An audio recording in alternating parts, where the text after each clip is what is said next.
Hello everyone, welcome to Easy Economics. How are you all doing? I hope you all are doing good. Today I brought for you all October November 2025 0455 and 2281 variant 22.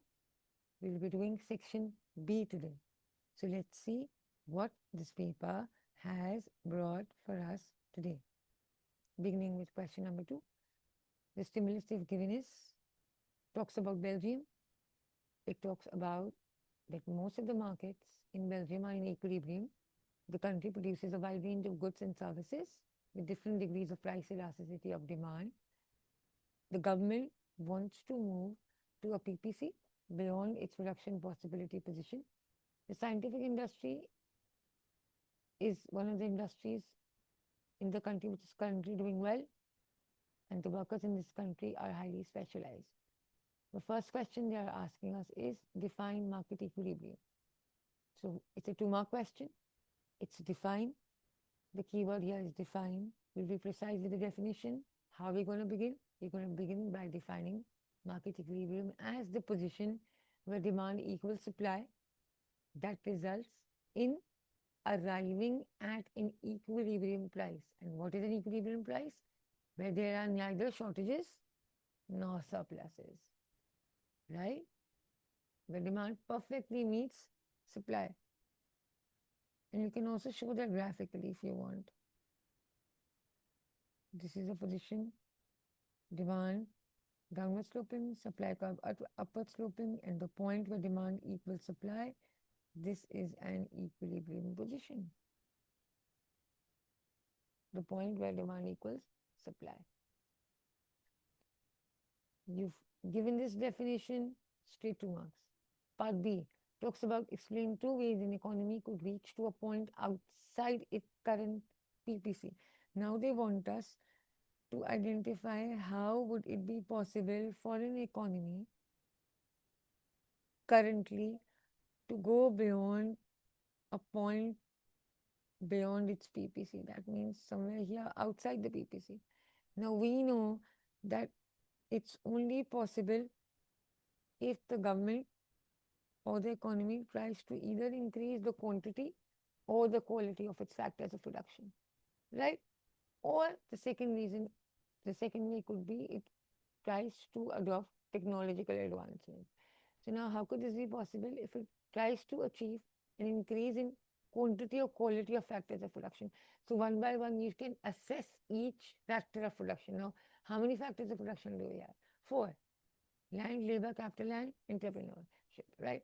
So now, looking at labor, how can you increase the quantity of labor in the current scenario? Yes, you can talk about immigration. So the government can try to ease off its immigration policies, maybe by removing any language barriers, or maybe by trying to including policies such that foreign workers are more inclined to work in your country, right?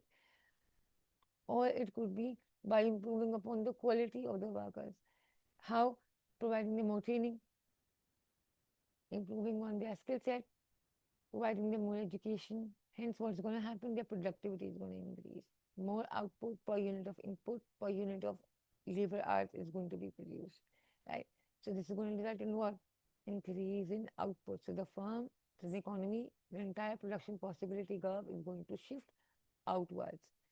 Then let's look at land. If you try to increase the economy's production by way of land, so it could be by reclamation of land, right? Maybe that land was initially not in use due to salinity or waterlogging. So now you've reclaimed that land, used it for farming. So now the farm output is increased, leading to more exports, leading to more production, right? Or it could be they've reclaimed that land for maybe a production facility, right? Or maybe you've discovered certain new resources, maybe certain minerals that now the country is exporting, right? So by any 2 ways, what's happening? Increase in factors of production yielding to an increase in output. Or it could be capital. What is capital? When, yes, man-made produced goods that further facilitate in the production of goods and services, right? So when an economy invests in capital, what happens?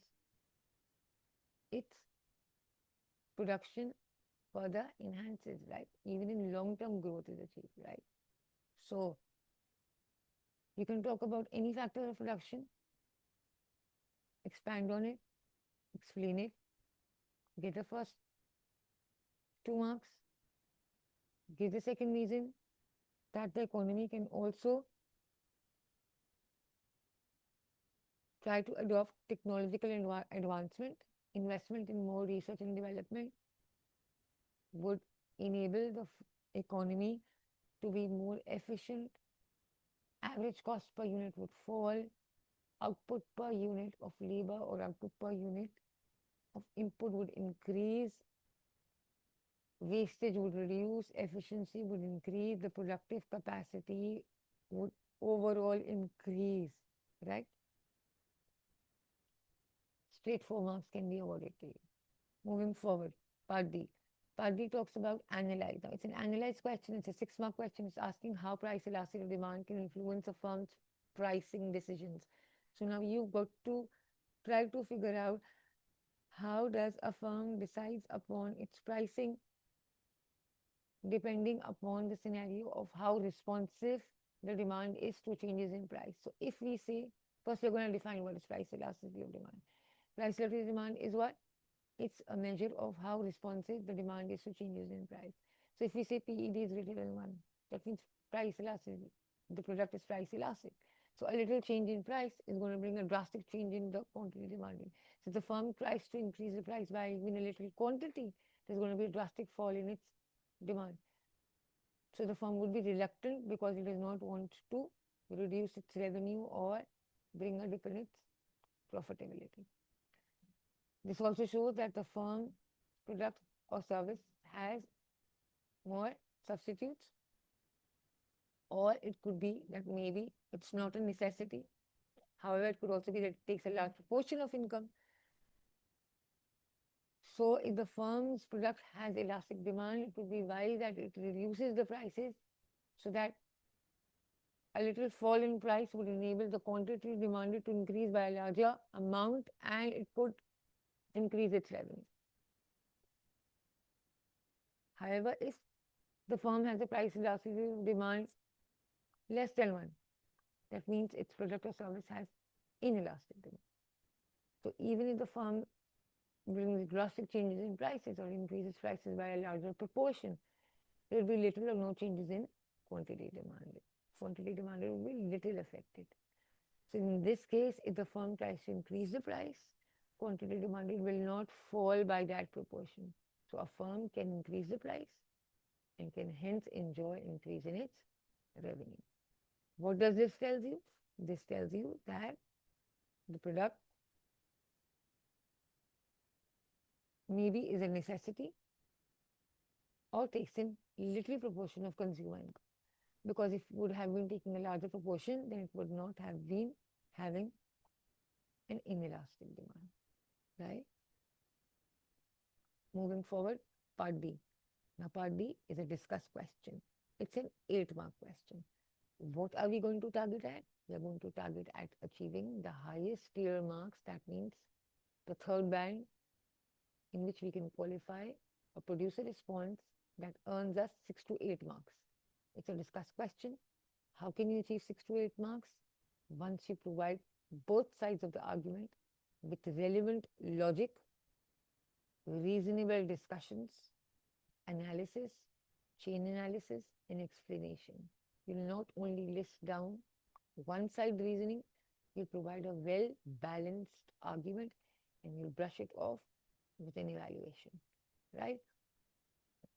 Now, part B is asking, discuss whether or not firms would benefit from the workers undertaking training. So now you tell me, if a firm's workers go for training, would it be beneficial or not? So yes, to a certain extent it would be beneficial. However, it cannot be beneficial as well. Now, if we say that yes, it is beneficial, how are you going to put forward your reasoning? First and foremost, you're going to say that yes, The workers undergo training, it's going to make them more efficient. Their productivity is going to increase because it's going to enhance their skill set. They will be able to enhance their capabilities. As a result, they will be able to produce more output per unit of labor. They will be more geared towards technological advancement. Wastage would reduce. Their overall confidence would boost. Labor turnover would fall. Burnout would reduce. They'll be more apt and willing to opt for jobs maybe that are high tech, or maybe they would be even able to replace workers. Absenteeism will fall. Overall, they'll take pride in their work because they'll be confident. Their interest will increase. The output of firms is going to increase. The quality of the output produced is going to improve. Revenue of the firms is going to increase. Profitability overall is going to enhance, right? However, it could also be that even though workers are trained, after some time they might leave.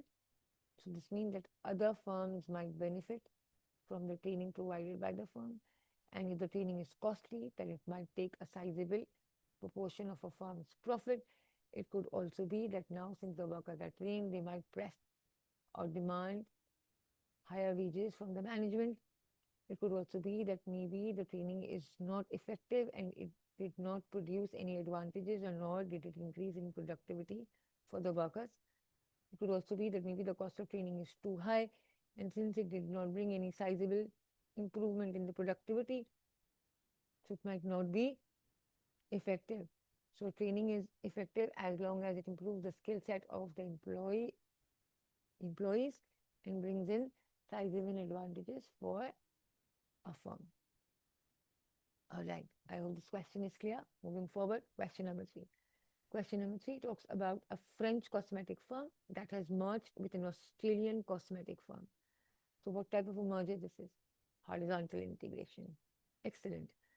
Now they say the merger is expected to lower average total cost as the new firm is likely to benefit from greater internal economies of scale. Now the idea was to reap internal economies of scale by bringing down the average cost of production, right? Now they say a manager stated the key aim was to make the firm's production more sustainable by using raw materials taken from renewable resources. Now they say that the management wanted to tap on renewable resources for raw materials. The cosmetics firm's products in most countries, including perfumes, are taxed at a higher rate than food. However, one key point which they have highlighted is that cosmetics uses perfume as a key raw material, which is taxed relatively higher than food. Now, the first part, part A, talks about defining average total cost. It's a 2-mark question. Straight 2 marks can be awarded if you clearly define average total cost, which is total cost divided by total output, or you could say cost per unit of output. You've given that, straight 2 marks. Part B, explain how renewable resources, raw materials may affect a firm's profits. It's a 4-mark question. Identification of the first reason, explanation of that reason, 2 marks. Second reason identification, expanding on that, the final 4 marks. Now, how are you going to say? You see, renewable raw materials investment or usage of renewable resources in the short run, investing in it is costly. In the short run, it's expensive. In the short run, it might not be bringing any profits. But usage of renewable resources in the long run not only is environmental friendly, however, it brings sizable profits to the firm. It would be cost effective It would enhance a firm's image if the firm tries to advertise that it's using renewable resources that are environmental friendly. It could also be that these renewable resources are subsidized by a government, enabling the firm to improve upon its sales and expanding on its profit, enhancing on its profit. Renewable resources are further reusable. This means that they can be again and again used by a firm, thereby lowering its cost and reducing the possibilities of depletion of raw materials, thereby improving its profitability. Get it? All right. Moving forward, part C. Part C says analyze internal economies of scale that a cosmetic firm could experience. Now we know internal economies of scale is when average cost of production falls. So now there are different types of internal economies of scale that can be achieved through this horizontal merger. The French firm is merging with an Australian firm. Both are cosmetics. It's a horizontal integration. They can have research and development economies of scale. They can achieve purchasing economies, technical economies, selling economies, labor economies, managerial, or financial. You just won't list, you will relate and explain. For instance, how can this merger achieve R&D or research and development economies? That means it will be able to tap on new technology, overall increasing efficiency. Or maybe now this merger is going to enable the firm to buy in bulk, thereby reducing its cost. Or technical economies, getting hands-on advancement in technology, thereby reducing its cost. Or maybe selling economy, that maybe now its marketing team is more apt. Maybe it's going to get hands-on to more market, right? Thereby selling its product. Or maybe achieving labor economy, that means specialized workers are now being a part of its labor force, performing tasks, improving sales. Managerial economies, again, specialized managers, improving sales, thereby increasing revenue. Financial economy, that means now since the size has expanded, so the firm is now being able to get loans at competitive rates from bank, right? You can pick any four, expand on it, and get straight 6 marks. Part D. Part D is again a discussed question. Part D is asking us to should perfume be taxed at higher rate than food? Now again, it's an 8-mark question. Now how are you going to go about it? You see, usually perfume is supposed to be a luxury item. So if perfumes are taxed relatively higher than food, so it would reduce consumption of non-essential items. And if these perfumes are imported, so this means they are already straining the balance of payment. That means they're taking a sizable part of our imports and causing the balance of payment to be in a negative or in an unfavorable situation or to be negative, right? So in order to improve the balance of payment scenario, if you are taxing perfumes, so you are curtailing on its imports and you are improving the scenario. So the government revenue is going to increase and right. But you see, if food was taxed relatively higher, so food is a necessity. So taxing food relatively higher would be bringing standard of living, would bring a fall in standard of living, right? Now, you say no, perfume should not be taxed at a higher rate than food because not all perfumes take up significant size of consumers' income. Some perfumes are still affordable and they are even purchased by low income consumers. It's also seen that perfumes are a key raw material for some industries. So if you are going to tax perfumes heavily, so it's going to rise up the cost of those products. Thereby, it might affect all industries. And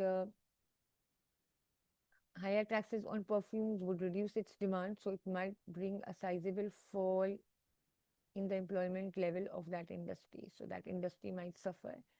if unemployment rises, right? It will bring down its sales and profitability of the perfume industry to a sizable quantity. It's also seen that some food items are demerit goods like alcohol or those that increase your obesity level, right? Or your sugar level or cause diabetes or heart diseases. So whether or not perfume should be taxed higher or not depends upon the how what's the impact of tax on the employment and a firm's profits, right? All right, moving forward, question number 4. Question number 4 gives us a stimulus in which it talks about several policy measures a central government or a bank can use to reduce unemployment. One is taken to reduce unemployment is to increase its spending on building houses. The Federal Reserve, the central bank of the US, has two main aims. It wants to bring in price stability and it also wants to achieve full employment level. Some central banks also have economic growth, but none have HDI value as a target. Now, what are they saying? Now, they're giving us different targets achieved by different governments. It depends on their priorities. Now, the first part they say identify two policy measures a central bank usually adopts to maintain price stability. Now, we know a central bank uses either money supply or interest rate or exchange rate policy to influence the inflation level, right? So, you can identification means you just list down. So, you will just list down any two of these instruments and you'll get straight 2 marks. Part B. Part B asks us to explain two benefits an economy achieves of full employment. Now, what is full employment? Well, that means that an economy is operating at its full capacity. It's on the PPC. So, if it's on the PPC, it means it's already efficiently utilizing its resources. So, if an economy is on full employment, that means its output is maximum, its standard of living is highest, it's enjoying a high GDP, economic growth, it's enjoying high economic growth rate. This means the government would be spending less on health or unemployment benefits and it would have more funds to spend on achieving other macroeconomic aims, maybe such as infrastructure, right? Majority of the population is enjoying a higher standard of living, higher GDP per head, standard of living is high and they are enjoying higher income level, right? You've done that, explain the two benefits, expanded on that, take 4 marks. Part C, analyze how an increase in government spending on building houses could reduce unemployment. So now if the government decides to spend more on construction of houses, how do you think it's going to reduce unemployment? It's a 6-mark question. Now see, if the government decides to spend more on houses, so it's going to increase automatically, it's a derived demand for the construction industry. So the workers' demand is going to increase. Directly employment of those workers is going to increase. Construction industry demand for workers is going to increase. Moreover, it's also going to bring about an increase in demand for workers in the related industries such as those of cement or of paint or of steel. So indirectly, their demand is going to also increase. As a result, what's going to happen? Cyclical or structural unemployment is going to fall, right? Plus, now when the workers are going to get employed, what's going to happen? Income levels are going to rise. So when income levels is going to rise, what's going to happen? Spending is going to increase. Overall aggregate demand is going to increase. When aggregate demand is going to increase, it's going to have a multiplier effect. Overall unemployment level in the economy is going to fall. Firms are going to expand their output level. Production level is going to rise. Plus exports is going to increase. Revenues is going to increase. Standard of living of people is going to increase, economic growth is going to be enjoyed, plus increase in the houses is also boosting the labor mobility. Previously, if your workers were reluctant to go for jobs in areas where there was shortage of houses, now construction of houses has improved their occupational and geographical mobility, right? So as a result, unemployment is going to fall as well. I hope this part is clear. Moving forward, part D. Part D is asking us discuss whether or not an increase in economic growth rate will increase its HDI value. So first, you tell me what is HDI. HDI is a measure of a country's level of development that gauges its development using these three indicators: life expectancy, education, and income per head. So, if I say that yes, increase in economic growth rate is going to increase HDI value. How? Because increase in economic growth is going to increase in income, thereby living standard is going to increase. This means more spending on education, better access to healthcare. As a result, productivity of workers is going to be high, right? The government is going to be earning a higher tax revenue. It would have more funds for further investment on infrastructure development, right?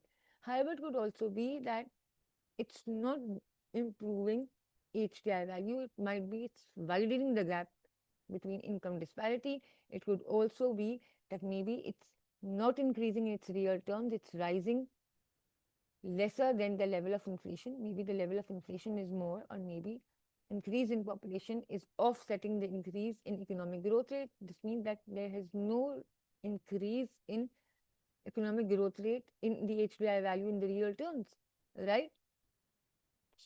So, not it could also be that not all workers or not all parts of the population is benefiting. It could also be that this economic growth is achieved at the cost of environmental damage. And it could also be that maybe it's not increasing life expectancy, it's not improving education in real terms. Maybe it's achieved by way of increasing production of demerit goods, right?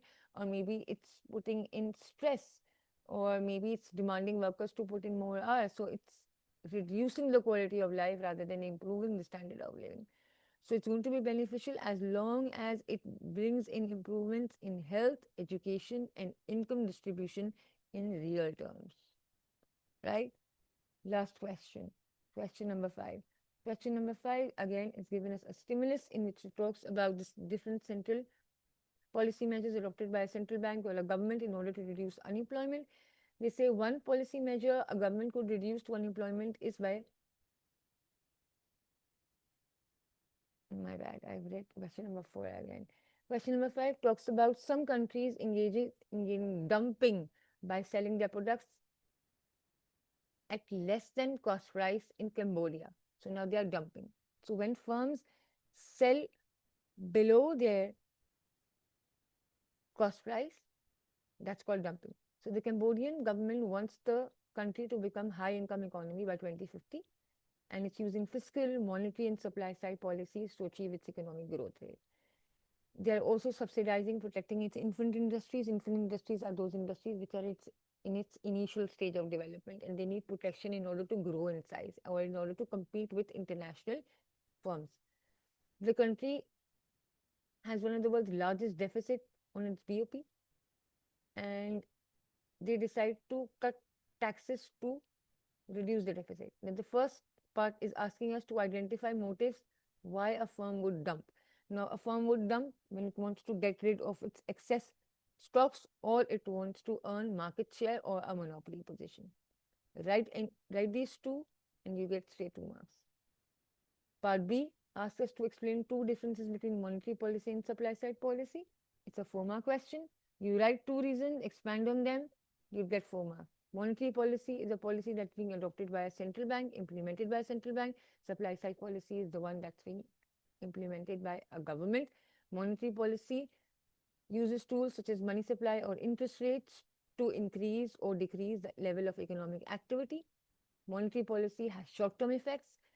Supply side policy aims to increase the productive potential of an economy. It talks about long-term effects. It talks about economic growth. It talks about policies that enhances education level or improves training, or it talks about privatization or providing subsidies to firms.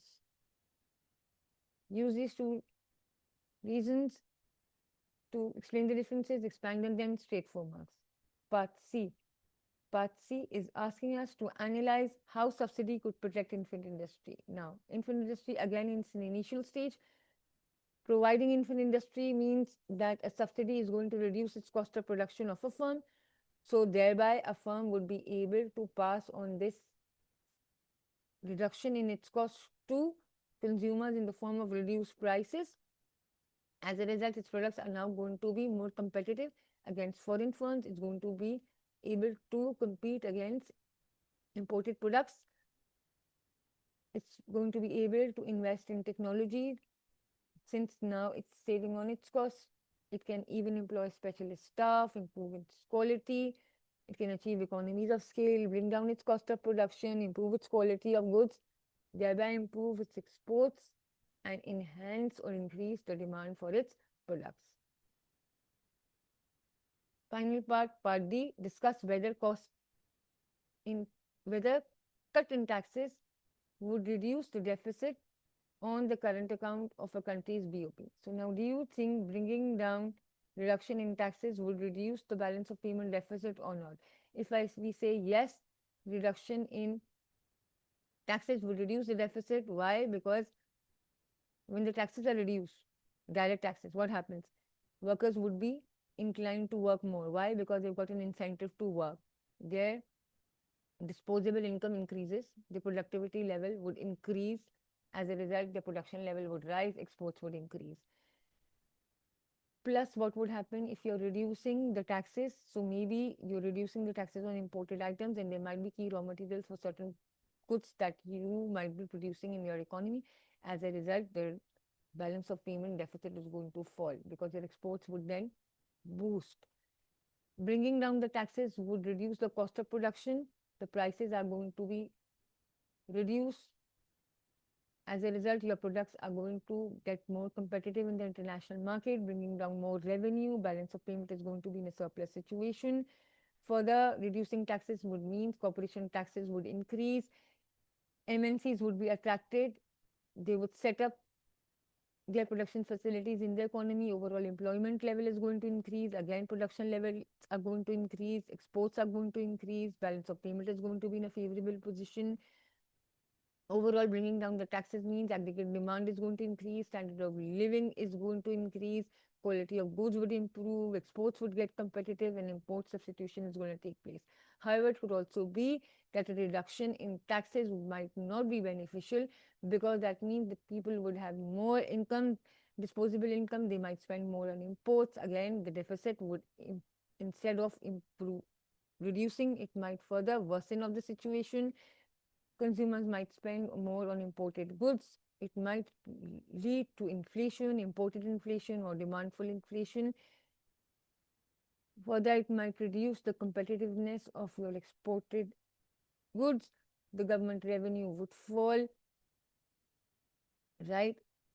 And it might impact the balance of payment negatively. Productivity level would fall, and the government revenue would shrink, and it would have less money then, because now since they are earning less through way of taxes, since the taxes have reduced, so the government would then have less money to be spent on achieving other macroeconomic aims such as healthcare or training or maybe infrastructure.